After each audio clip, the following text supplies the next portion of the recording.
here. All right, there we go. Greetings, friends. Welcome back to another episode of Dreamscapes. Today we have our friend John from Texas, and he's going to share a dream with us. As per my usual process, I'm just going to sit quietly and listen while he kind of tells it beginning to end, and then we'll go back through it and carry on from there. So, John, whenever you're ready, take it away. All right. So, to write down a few notes right quick, but Oh, sure. so basically it starts out and it's like an Arabian desert, I guess you'd call it, just sand dunes everywhere and nothing but sand. And pretty much starts out as a bird's eye view of like this half-made Coliseum style thing, and it's around noonish time, sun's in the middle of the sky, and then it's like I open my eyes, and when I do, I'm in the middle of the museum arena thing, and I'm sitting in this chair, this really crappy like electrocution chair, without the electrocution part. It's just wood splintering. And, I look down and I got like leather straps holding my forearm, and then metal clamps on the wrists, so I'm kind of locked in to the chair. And I'm sweating. It's hot. It's like 100 degrees, and I see this old woman sitting at the end of under the I guess balcony area, you call it. I hate to stop you. We're getting some kind of choppy robotic thing happening there. I don't know. That just started. We were fine until you launched into your story. It's terrible. Saw that. Maybe it's straightened. You know out which a part little it bit. cut out at? Well, I'm hearing you. It's just this kind of. So I'm getting the story. I don't know what it is. You were perfectly clear until like 5 seconds ago. I wonder if it's me because It could just be my internet right now. Maybe it is. I think it might have straightened out. I hate to interrupt. So you're sweating, you're hot, you're sitting in this chair, and then go ahead. Oh, okay. And there's this old woman at the far end. It's like in the original post, I called her a babushka, because basically what she was, just an old woman, had a head wrap, like a scarf thing, and it had a like a stereotypical picnic blanket pattern, red, white, checkered, plaid, flannel, whatever you want to call it. And she starts shuffling towards me. I'm in the middle of the arena. She's at the far end, and she's moving at a snail's pace. She's going about 2 miles an hour, and she's just shuffling her way to me in the center, and leaving just 2 tracks. Like she's not even picking her feet up, just dragging through the sand. And when she reaches me, it takes her 20 minutes. She bends over, kind of, because also the legs of the chair sink into the sand along with my legs, so I can't move my legs as well as my arms. And then just leans over. She pulls her headscarf down from her nose, and she reaches in her pocket, pulls out just a rusty pair of wire cutters with red rubberized handles. She says some spider tongue. No clue what she said. I think it got choppy again. Just a little bit. I'm trying to roll with it. I don't know there's much we can do. All right. Sorry about that. That's okay. It'll probably fix it. It probably might. There we go. And she says something. No clue what she says. And I kind of just look at her. I don't say anything. She grabs my pinky on my left hand first, and she takes the wire cutters, and then she just cuts the end of my pinky off. Instead of bleeding or anything, it's hollow. Sand starts pouring out, and she just stares at me. And she's making eye contact, which I'm not howling or anything. I'm not yelling. I'm just sitting there. I'm silently terrified and panicking, but I'm not saying anything. Yeah, it's getting super choppy. Woo. All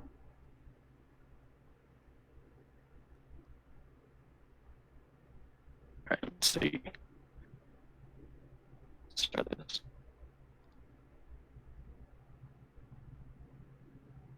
I don't know if there's any settings to change on your end. You got a Wi-Fi connection on a laptop, that kind of thing? Yeah. Could be better now. I think I had a download going. It's probably dragging it down. Didn't even think about that. Hey, we got it fixed. That's It fine seems with to me. have cleared up. Yeah, I think so. That seems a little much better on the voice end. So good deal. Good call. Hopefully you ain't got your work cut out for you on the editing. But I think it is what it is, but we I think we cleared it up. So yeah, we're only like 5 minutes in. We'll get the rest of it. It's not a big deal. No reason to start over, I think. all right. Yeah. So you were saying she snipped the finger, sand pours out, and there was no pain, and you weren't screaming, but you were terrified still. Yes, sir. Okay, gotcha. And she just locks eyes with me, and she just cuts off the next finger, moving up down my hand, middle or ring finger, middle finger, index. Then she moves to the next hand. They're all just pouring sand out. Oh my goodness, man! It's cutting out. Come on.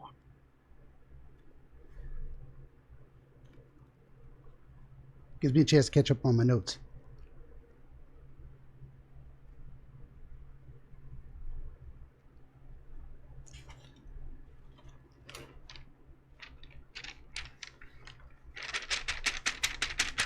Oh, now I get back to there it is. Get back to the problem. Can I tear a page straight without... Hey, nice and straight. Look at that, nice and straight.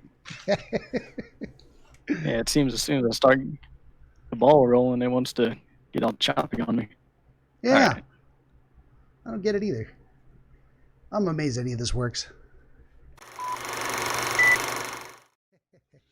Now, having gone through it with me a couple times, once just describing it and then once again with a lot more detail, during that process, did anything occur to you? Did anything start to make sense? Did any connections form spontaneously?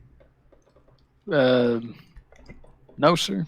Not that I recollect. Okay. Sometimes it happens during the kind of question and answer thing. Sometimes new details pop in and you're like, I never thought of that. What if that's something? Yeah, but no stress. It's not unusual. So there's a couple of things that stood out to me right away as you were describing it, and one is the idea of being at the center of a circle, and directly under the sun. So there's something to that there. There's this large, so it's a building, it's a bounded space, but it's crumbling. It's old. It's been there a while, and maybe it's not well cared for. There's no active maintenance crew keeping it pretty. And you said a stadium, you mean like an old? You said a Coliseum. You said like an old, like the Roman Coliseum. Yeah, kind of like just like that. I've never been there either, so I have no reference for how large it is. But as far as the pictures go, that's what it looked like to me. Yeah. Excuse me. You good? Oh yeah, I just had to burp. I didn't want to do it straight into the microphone. Yeah, that kind of stands out to me, of the idea of you being in the center and restrained there somehow, held in place in the direct center, and the sun being directly above you. There weren't slanted shadows. You weren't off to the side. Something about that placement in this pattern, and the idea that you saw that from a bird's eye view, almost like you were, the initial impression you got of your own situation was directly in line with, between you and the sun. Does that make sense? Yes, sir. Yeah. Yeah. And then you're in it and you're looking up back at where the bird's eye view would have been, and there's the sun.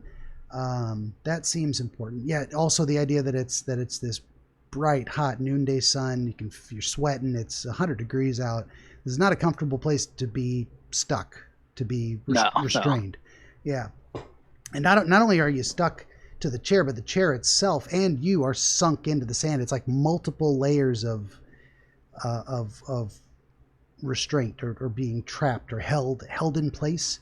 I got you. That's the idea that comes to me. So typically what I ask folks is, are you having some current or recent or immediate future circumstances that are causing you stress or that you're struggling with? Because there's a good chance it relates to something to do with that type of situation. I not that I know of, not correlating to this, but I probably should have stated this initially. But Yeah. the first time I had this dream was 9 years old, 10 years old. Okay. I'm 19 now, and I have this dream at least once a year, sometimes twice a year. Okay. So nothing I can really think of pertaining to this dream in any way. Not in my mind, at least. Yeah. Well, to have a reoccurring dream that has been going on for 10 years, it certainly wouldn't speak to an immediate circumstance, but more of a lifelong struggle in a way, something you've been dealing with since that time, that it remains unresolved, that you still haven't figured out what to do about it or how you feel about it, or found a way to fit it into what's going on with you. Is there anything specific that happened at about that time when you were 9 years old? Some major event? Yeah, in a way, I guess. Is that something you're comfortable talking about? Yeah. Well, it was more of trying to think of a way to describe it. It was more of like really memorable, I guess you'd say, but in a negative light. Sure. It was more of like a fight of sorts. Like physical? Sort of. It was an attempt at one. Okay. But I wasn't able to. I guess part of the restraint would be someone stopped me from doing anything. Okay. And so you were very young. I mean, nine's pretty young. Yeah. And was this a fight with a friend, a family member? Family member. Yeah, it was another family member that restrained you? Yes, sir. Okay. I don't know if you feel comfortable saying if it was a parent you were going to fight or a sibling. It was someone who wasn't blood related, but there was the potential of them being related by marriage in the future. And my sibling is the one that prevented me from doing anything. Okay. Did that person end up becoming your relative? No. No. Is that person out of your life now? I mean, you don't have any contact with them? No, sir. Okay. Yeah, there might be something to that there. Definitely, yeah, being restrained by a sibling to keep you out of a fight. What do you use in a fight? Your fists, and you got to curl up your fingers to make a fist. And if the fingers are missing, you can't make a fist. So it's like cutting off your ability to fight. There's possibly something there. Yeah.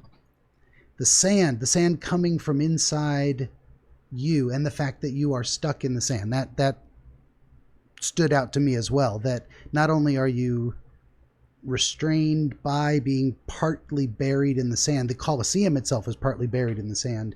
So there's this idea of sand being something that covers over and weighs down and holds in place, and the idea that losing the fingers or creating a channel out of which more sand can be generated. There seems like something there. I don't know if any of that's feeling important to you. I mean, it's odd that it's a dream, but I can't think of anything that pertains to the sand pouring out. Yeah. I have no clue. Sure. Yeah. I don't either. I'm just going with these gut feelings. Like, that seems important. It seems like there's some connection there for the sand that's probably all the sand that's everywhere is somehow coming from inside of you. And it represents something that is keeping you immobile, like restrained, keeping you from changing your position, moving on from something, moving towards something. I'm thinking of all the metaphors for that idea of, yeah. I don't know if there's future, I can say, relating it back to that time. So sometimes, what am I trying to say? Recurring dreams are because there is one specific event that is extremely traumatizing and it's still messing with you. Sometimes you have a dream related to that event and it sets a theme in your head for a certain type of thing. And whenever a similar situation comes along, it reminds you of the thing, even if it isn't an ongoing concern. Does that make sense? Yeah, I got you. It's kind of laying me down, I guess you'd say. Smelling like something burning. Uh-oh. Yeah, I don't like that. I'm gonna keep an eye out, but that could be drifting from a mile away down the street. Yeah. Hell if I know. Oh yeah, up in Oregon. No, they were having them real bad fires not too long ago. Oh yeah, that's when I started, like a month ago. That's when I started this, was during the fires. My throat was extremely froggy. Yes, it was. Well, I'll just keep if that smell gets worse, I'll go check it out. But I'm pretty damn sure there's nothing on fire in my backyard. So, okay, so we can go on though. Yeah, so I suppose I would ask. I mean, if this okay, let me just be clear on that. This dream happened for the first time the night after that near miss fight, or soon after. I really don't remember that detail. You're pretty sure it didn't I'm happen sure it was before? not long after, but I really don't remember it Being the immediate. first time I woke up from that dream. What day it was? Okay, that's fine. Are you comfortable saying what the fight was about? To and see if that's related. Yeah, one second, I gotta get a drink. Sure. You do that. I'm gonna go look outside and just satisfy my curiosity. Literally nothing is on fire in my backyard. So I'll be right back to you. Yeah, Give it a couple minutes. Yes, sir.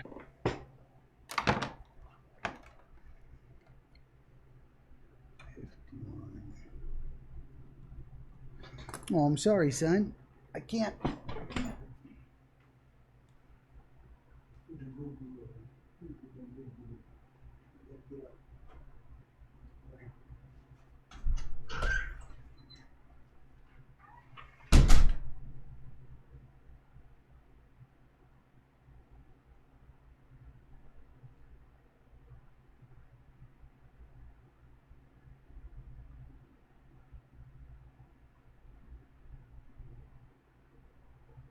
I don't know if he'll keep this in or if he'll even use this video, but I gotta go pee.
Yeah.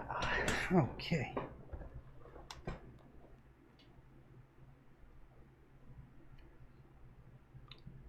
Backwards. All right, I'm back.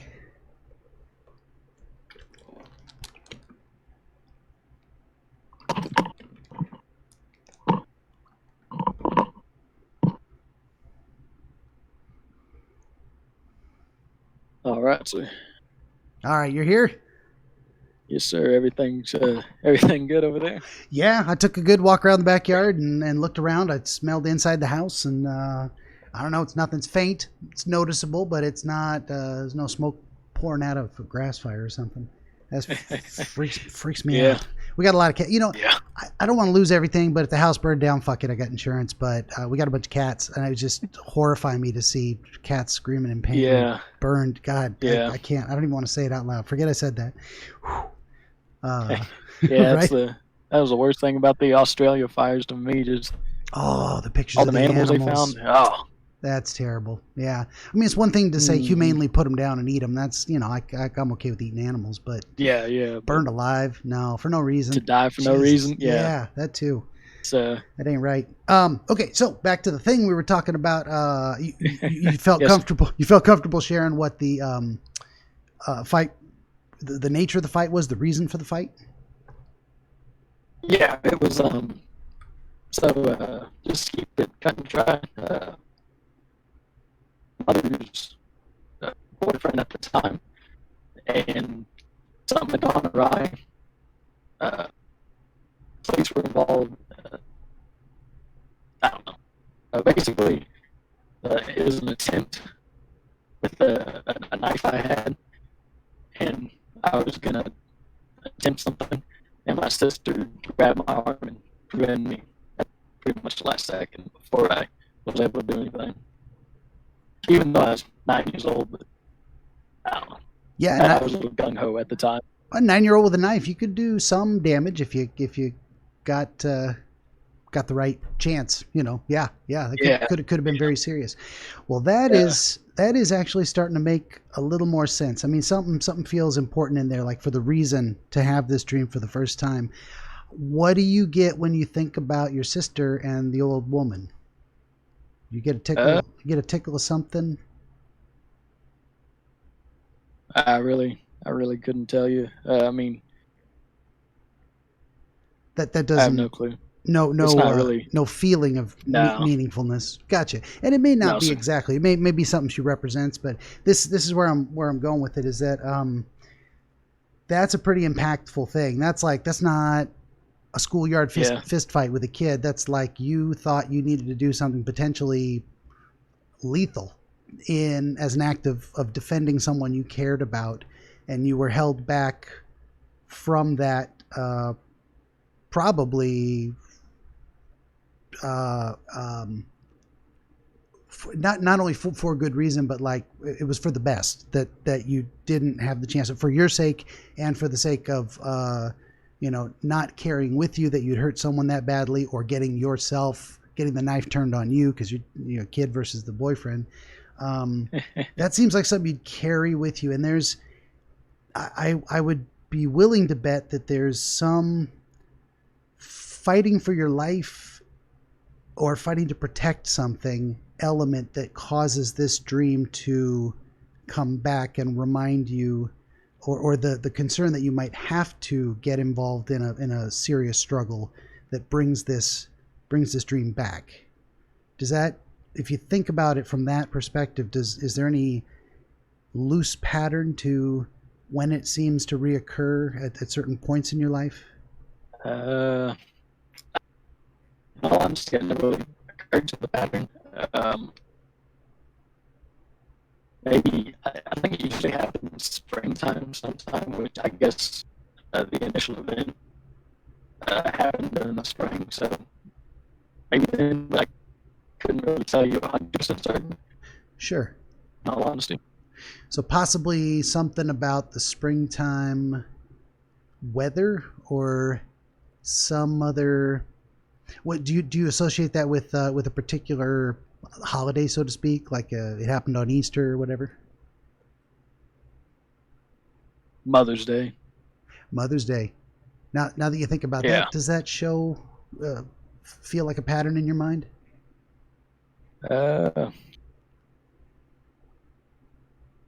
Possibly. In all honesty, I'm just rattling doorknobs here. So.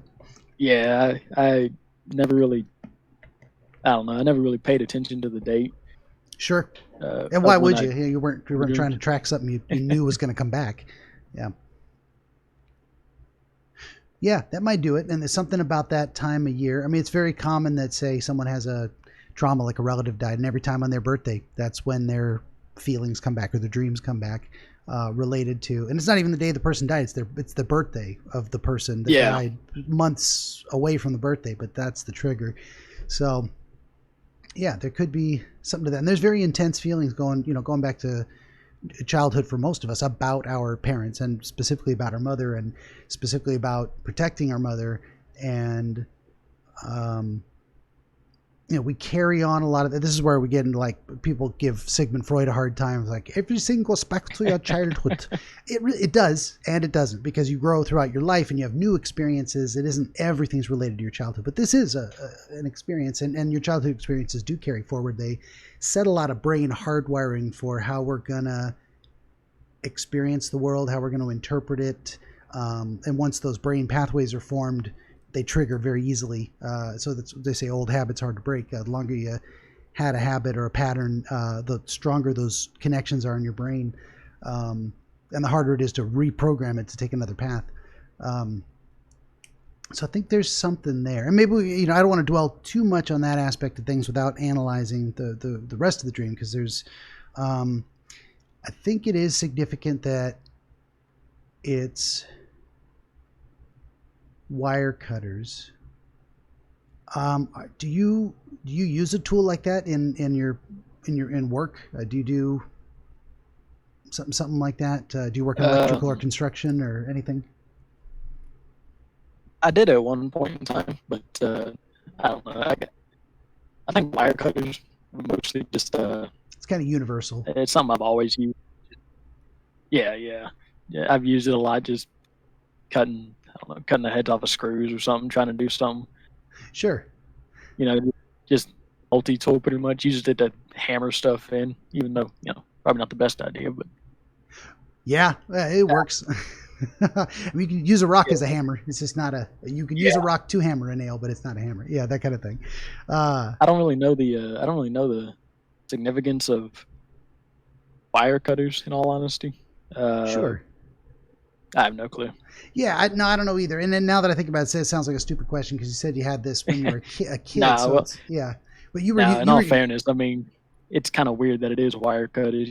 I had a knife. It'd make more sense to be like a knife or something. It's kind of odd that it is wire cutters. Yeah, if it was related specifically to that event, it seems it could be related. And a lot of times things will change in the dream. I mean, your brain might say a knife isn't a very effective tool, which you should use wire cutters. And so the old lady comes with wire cutters because that's what makes sense to your brain at the time. It's like that's a much more efficient tool.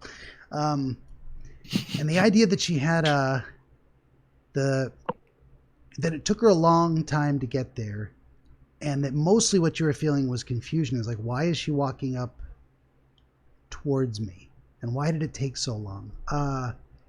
That it gives me an idea of the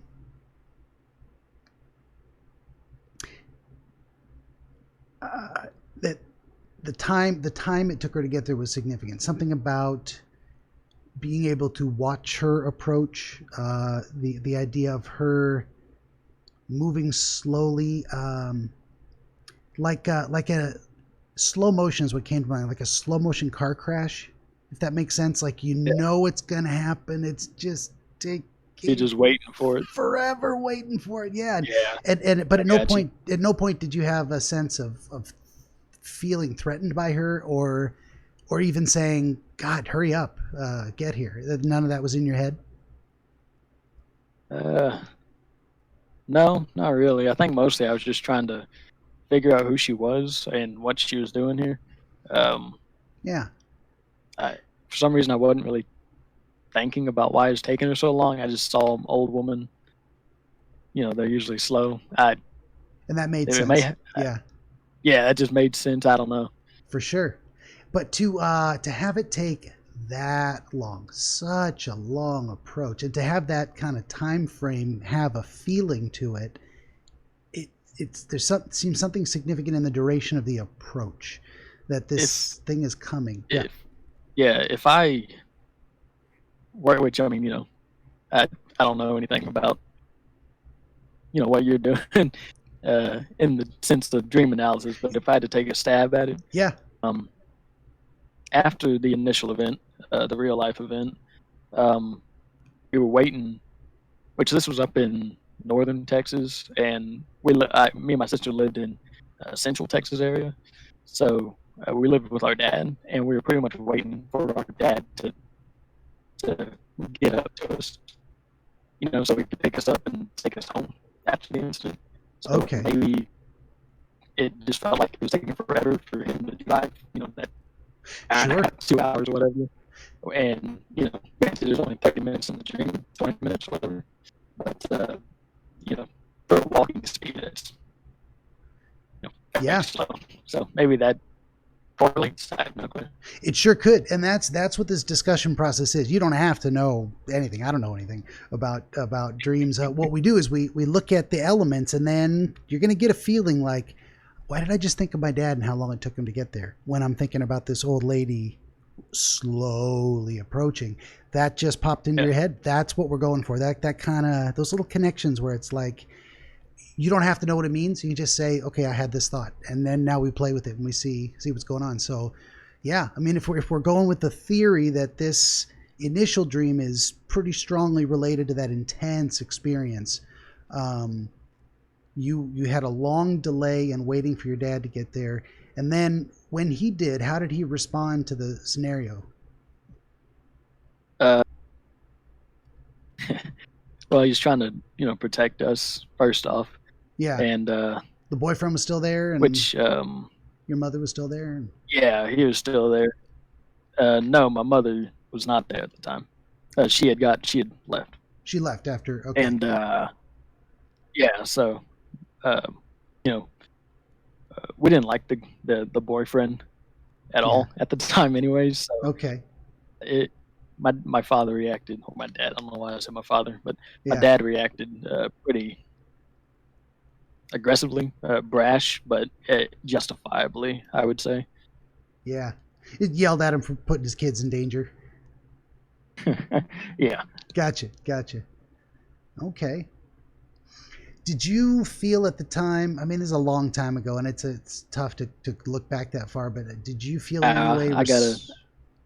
Sorry. Sorry. Go ahead. I was just saying, I have a decent memory, I'd say. So that's all I was saying. I didn't mean to cut you off. No, that's okay. If I ever ask you something you don't know, it's okay. I'll still ask it because how do I know until I ask? But at the time, did you have a feeling of being at all responsible for the events? Whether you were or not, but did you have this feeling of like you made it worse, or the fight was about you in any way? No. Okay. I know even to this day, I don't think I personally didn't have anything to do with the initial fight. Okay. But I don't know. I guess mostly what am I trying to say? I got to think about it. Yeah, take your time. I forgot what I was going to say. You can ask your other question. I'll write it down if I remember it. Sure. What I was angling towards is, I mean, it's a pretty common phenomenon for kids in a household where there's domestic abuse going on, and parents are fighting, or mother and boyfriend, that kind of thing, to feel some sense of guilt about it, whether as if they're taking on some of the responsibility for the situation, whether or not that's accurate, whether or not the fight was about them or anything they did, or and any of that stuff. But that tends to be kind of a lingering emotion of feeling guilty or responsible for some of the problems. And I don't know if I was just asking basically if that's something you came away from that with. I should have done more. I should have reached out sooner. I could have done something different, Yeah, I think because, like I said, we didn't like the boyfriend at the time already. Yeah. And my mom had been dating him for a few years, so we had already, we'd grown pretty disdainful of the guy. Yeah. So, and time, I didn't know what was going on. I was still kind of a stupid kid. So, and then I didn't realize, everything. Looking back on that, I realized, and now that I'm older, I kind of understand. Well, I have a brain of my own, so to speak. I kind of realized, like, oh, wait, this, and this. Yeah, that doesn't add up what they were telling us. So looking back on it, it's kind of just, I think I see the full picture now. Yeah, I guess it's, I wish I had noticed similar in a way. Okay. Yeah, I suppose there might have been a small part of you that what you can see Kind of clearly kicked now. myself for Yeah. yeah. That it's almost like that full look back view understanding. You might have had an inability to grasp it at the time, but some inkling, some small part of you that eventually came to see what you were, came to understand what you've been seeing at the time. Hindsight 2020. Yeah, exactly. And then also kind of looking back on what you were thinking and doing, going, yeah, I knew this. I kind of knew it all along, and yeah, and then you look back, but that wouldn't explain. Well, it would partly explain some elements of the dream, perhaps, but yeah, it's so with reoccurring dreams, it's more like looking for that pattern. It's like what life circumstances in general are coming back around the time when the dream comes back to say, hey, this is still something important. This is still something you got to watch out for. You got to be aware of. There's usually some life trigger that brings that dream back to your awareness, to your subconscious dreaming analysis of your situation. I know you're saying you don't see a pattern, but you still have contact with your mom pretty regular?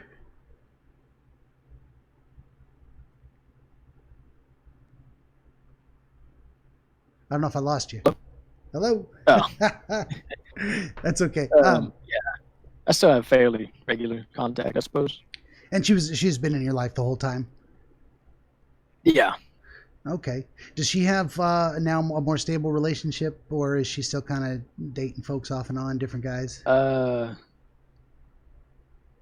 too sure, to be honest. Okay. You kind of don't really ask her about her dating life? Nah. And but she's not living with anyone and hasn't for a while, or? Not that I know. She might be. Okay. Sure. I wondered. Yeah, I just wonder if it relates to the paradigm we're looking at. The picture that would probably trigger something like this is mom's in a new relationship, or your sister's in a relationship, or you having relationship issues, because it's bringing this dysfunctional family trauma back to your mind, and it's usually going to be keyed in on a relationship with a woman, or a woman in danger in a more general sense. Is that making you think of anything? No, sir. Not that I can recall. Okay. It could be coworkers. It could be your own personal dating life. Yeah. It could also be just more generally whenever you feel like there was a certain set of emotions you had at that time, something that drove you to feel it was necessary to take action. And whenever that something suggesting that emotional state comes back to you, the dream gets triggered again?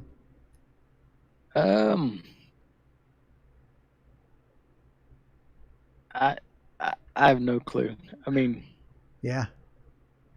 I have no clue. I couldn't tell you. Yeah, this is a good one. As far as I know, it just kind of. As far as I know, it kind of just it happens. Just seems kind of random, huh? Which, I mean, I think about. I will say, I think about the event fairly regularly. The initial event. Okay. It sometimes just triggers it. I don't know. But you don't know anything in particular that might bring it to mind? You say you think about it in your waking life fairly often. Yes, sir. But aside from that, I don't think there's much that really correlates the event in my current life that would trigger that. Sure. At least not past decade or so since the event. Fair enough. Yeah.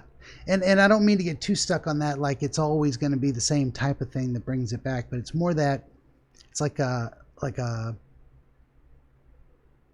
it's almost like seeing a particular color in a way. Yeah, I got you. Yeah. Where, what am I trying to describe? Like when you have a smell, it kind of takes you back. X number of years, you kind of think about something.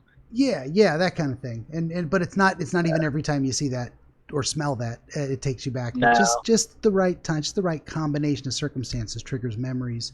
Um, and the other thing I was going to say is that it isn't necessarily that the situation's always the same, but more of like how you came out of it, what you took away from it. That kind of thing reoccurs. It's almost like the way we live our daily lives, we eat every day, we shit every day, we go to work most days, and there's patterns that come back, and there's only so many actual experiences that a person can have. It's like a million of them, but they fall into repeatable categories too. So that's kind of what I'm angling for, looking at where's the repeating pattern, especially because it's a repeating pattern of dreams, and it's linked to something. Huh. I got you, but yeah, I have no clue. Yeah. Where am I going with that? Yeah, and it's interesting that she took your fingertips, not the whole hand. She didn't lop it off at the wrist and sand pours out. It was each individual finger, one at a time. You didn't get the sense she was trying to torture you. It was just, this job has to be done. There was something necessary about what she was doing, and she was there to do it. That was her purpose. And when she was done, she turns all the way around to you with a very peaceful demeanor and gives you a genuine friendly smile, like almost like she did it to help you or for your own good, or in a sense. I think there's something important there too. That idea of whatever that old woman represents is something your subconscious thinks is good, is necessary. And maybe necessary against your will, in the sense that you had to be kind of held in place to let it happen. And it was a scary experience. You weren't sure what was going to happen. And then when you saw what was happening, you didn't like it. And it was confusing and strange, but afterwards, the part of you that thought it was necessary was pleased with the work. I don't know if that brings anything to mind, that idea of doing things you don't want to do that are for your own good, and you kind of just make yourself do it. I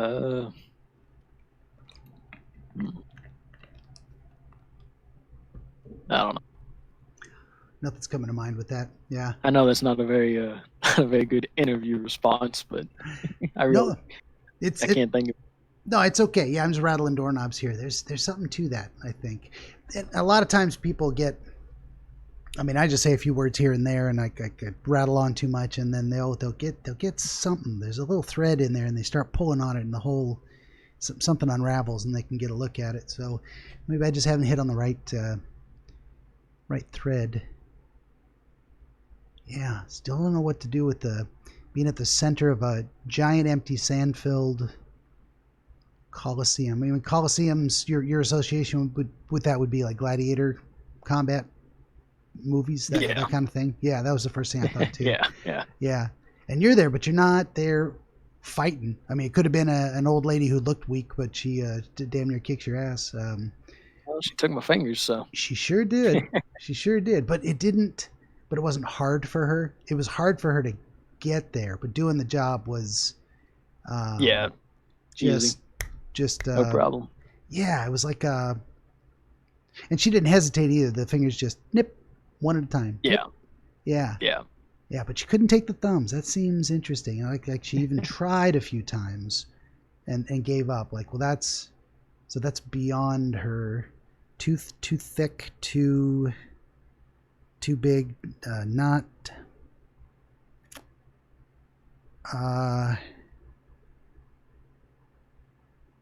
beyond her ability to get it done, like physically. There's something in there.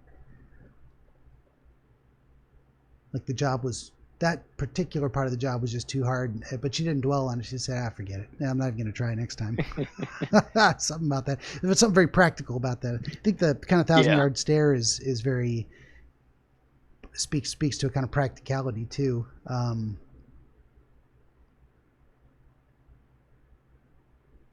Yeah. Huh. What are we looking at here? I think it's also important that she said something. She made an attempt at communication, but whatever it was, you weren't able to understand it. She might have been, purely speculative, might have been telling you what she was going to do or why, but it didn't make sense. So your brain couldn't process the reason. No clue. That doesn't rattle anything in you? No, I really have no clue what she said. Fair enough. No, I don't know if it ever changed. Say again. Sorry. I don't know if it ever changed on each iteration of the dream. I couldn't tell you. I just know that every time it was not in my wheelhouse. So. Yeah.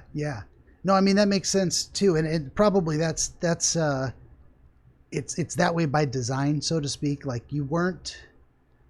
It was meant to be that you couldn't understand her because that represents something, and so that element's not changing. The idea that she's trying to communicate with you before something potentially unpleasant, communicates with you afterwards, and it's incomprehensible, and then moves away and smiles back at you in a way that lets you think she wasn't there to hurt you, that whatever she was doing was meant to be for your benefit or something necessary, and she was pleased with the result. Yeah, I think there's something there. This could be one where all of these things are relevant and the pieces just aren't falling together, and what it'll take is you reflecting on this conversation a few days down the road and looking back on it, and then something will click. It's just not coming to you at the moment, but yeah. That's entirely possible. That's happened quite a few times in the past, and sometimes I just can't latch on to anything. It feels like there's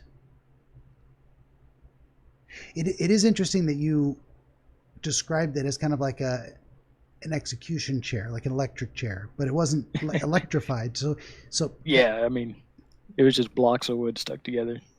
Just passable as a chair. for sure. And looking back into it in your memory, would you think it was actually a kind of decommissioned electric chair, or was it just that's the nearest thing you could describe that it looked like? The only thing I can really, back when I was younger, my grandparents, they had this little crappy chair that was just kind of blocks or whatever, but I loved it. Yeah, it wasn't very comfortable and very stable, but I used to always sit in it.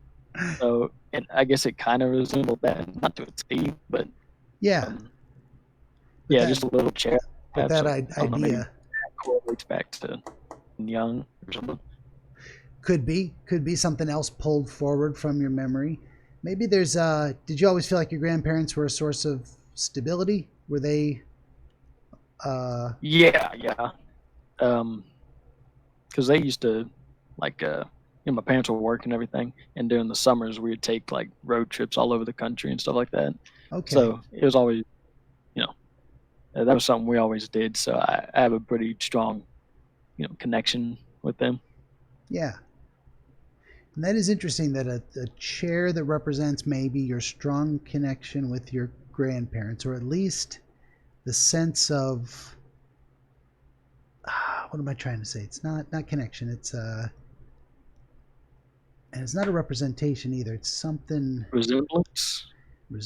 Yeah, there's an idea I'm trying to get at of like, there's something about what your grandparents say represent to you, or how they are meaningful to you, that is like, there's a reason that's the chair you're strapped to, so that the old lady can come and do what needs to be done for your own good.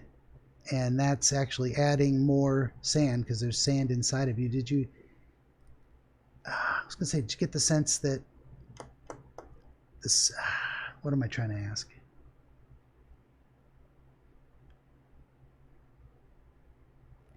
You were surprised to see the sand come out? because you expected blood, and so there was a feeling of surprise. Yeah. It didn't Yeah. seem like, of course, there's sand in me. Yeah, and that sand is adding to the feeling of being held in place. That is connected to the chair. So the chair's in the sand, but the sand is in you, and adding to the sand that's everywhere. I think that sand represents something for sure. It's like there's something inside of you that's holding you in place, in an uncomfortable place, in a place you'd maybe rather not be stuck, but it seems necessary. It seems like you feel like you belong there, like you should be there, like you're obligated to stay there, like a part of you is holding you in place. Is that maybe? Is that? Yeah, I get what you're getting at, but Nothing comes to mind. no. Yeah. Maybe it was keep me from running or something, or I don't know.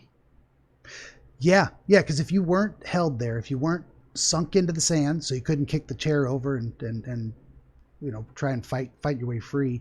If you weren't strapped down, if the chair wasn't solid, if it wasn't such a complete restraint, you probably wouldn't have sat still and let the fingers get nipped, because who wants that? That's not you didn't ask for it. It wasn't a pleasant experience. So yeah, that's probably what I would do in the coming days is let your mind wander on that idea of holding yourself in a place you think you need to be to get something important accomplished, but maybe it's not necessary. Because sometimes there's things where it's like we feel tremendously obligated to do a specific thing, and then when we take a second look at it, we're like, why did I set that expectation on myself? Why did I make that so important to me when it didn't have to be? It was a choice, and maybe it was a choice that made sense then, but maybe it doesn't make as much sense now. Maybe I'm past what needs to be done, and ready to move on. As near as I can figure. Well, I might be out of ideas. You gave me a puzzler. Yeah, I mean, years I have no clue what it's about. Yeah. Until now, I mean, I guess I have some sort of idea. Got some correlation that kind of makes sense. So. Yeah, you got a few things to think about, and that's I think it's just nothing's coming to your mind right now, and it could be something very subtle in terms of something that just does not, and that's often the way with recurring dreams, is they keep coming back because you haven't figured it out, whatever it is. And if you haven't figured it out yet, it's because it's not close enough to the surface that you can make sense of it, that you can incorporate it and you can take it out and look at it and figure out what the hell it is. So there's some in some ways we're digging down in the layers of sand to see what's beneath your feet. That's probably part of it. And I think as you let it might work its way up a little bit more over time. Or there's a good chance you'll keep having the dream until it does, until something clicks, something makes sense about what you're looking at, what you're trying to understand.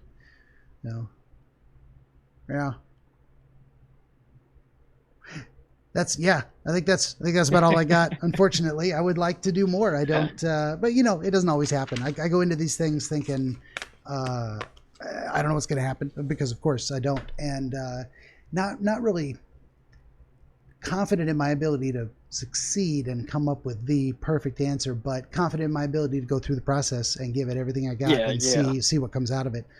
So I'm always happy with that result, even if I wish I could also deliver something just perfect and meaningful. So, just in general, I would say I don't know if I'm going to be able to use this unless I got the audio from you. And I don't know why I didn't think to ask you to maybe try to switch into your phone. using Discord on your phone, that actually might have been a more stable connection. I didn't even think of that until right now. I actually haven't got Discord on my phone currently. You do or don't? I don't. Oh, but yeah, it's like just a simple app. That I have been recording for the past hour and 14 on my phone itself, and I have a few codes. Or you could also just line up the audio on my side or on your side and mine if you want to do that. I'm perfectly willing to give it a try. Yeah, and I'm not sure if I have the technical skill to make it work, but also in some ways because I couldn't give you a good answer. No problem. I'm okay with putting it up and saying, "Hey, I gave it a shot. Thanks for coming," to the audience, But also, I'm like, if it didn't go up, it's like I'm not too disappointed because I didn't really deliver. So this one could be just for you. I ain't worried about it. No. Maybe it's entertaining as noise fodder or anything else for someone. Yeah, for sure. And someone else might hear that dream and go, "Oh, wow, that kind of reminds me of something," and maybe I got somewhere to go in my mind to figure that out. So yeah. Well, why don't we one way or another I'll wrap up the recording here and say goodbye to everyone, and then I'll have you hang on, and we'll talk a few minutes after about how to try to get the audio together. I'll see what I can do with it. Yep. So I'll just say to folks watching, hey, I gave it my best shot. Sometimes it doesn't work out, and maybe we'll have you come back and try and figure it out another time. But that's it for this episode of Dreamscapes, and thanks for listening, and thank you, John. Yes, sir. Thank you for having me. Absolutely.